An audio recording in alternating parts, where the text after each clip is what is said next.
নমস্কার, আমি শ্রীরূপা। প্রাইম জলপাইগুড়িতে আপনাদের স্বাগত। বর্তমানে জলপাইগুড়ি জেলায় বেশ বড় মাপের বিগ বাজেটের দুর্গাপূজা হয়, যেখানে দর্শনার্থীদের ঢল নামে। তবে আমি এবার যে দুর্গাপূজার কথা আপনাদের সামনে তুলে ধরতে চলেছি তা একটু প্রত্যন্ত অঞ্চলের।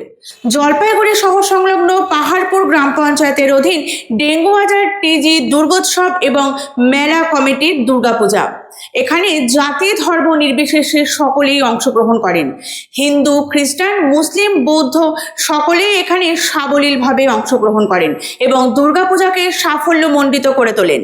দশমীর দিন রাত্রে এখানে মেলা বসে, আর এই মেলাকে ঘিরে স্থানীয় বাসিন্দাদের উন্মাদনা চোখে পড়ার মতন।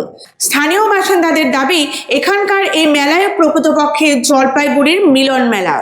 ধামসা ও মাদলের ছন্দে এখানে নৃত্যে মাতেন স্থানীয় বাসিন্দারা। আদিবাসীরা নৃত্যের মাধ্যমে সম্বর্ধনা জানান আগত অতিথিদের। এই মেলা তাদের ঐক্য এবং সম্প্রীতির প্রতীক, এমনটাই জানান স্থানীয় বাসিন্দারা। পাশাপাশি তারা বলেন যে তাদের পুজোকে সরকারি স্বীকৃতি দেওয়া হোক। তৃণমূল নেতা কৃষ্ণ দাস ছিলেন এদিনের এই মেলার আগত অতিথি। এছাড়াও এখানে উপস্থিত ছিলেন অন্যান্য নামি দামি ব্যক্তিবর্গ। প্রদীপ প্রজ্বলনের মাধ্যমে এই মেলার শুভ উদ্বোধন করা হয়। স্থানীয় বাসিন্দারা এই মেলাকে নাচনা মেলা বলে থাকেন। তাদের সমবেত আনন্দ এবং ঐক্যবদ্ধতায় সম্পূর্ণ পরিণতি পায় এই নাচনা মেলা।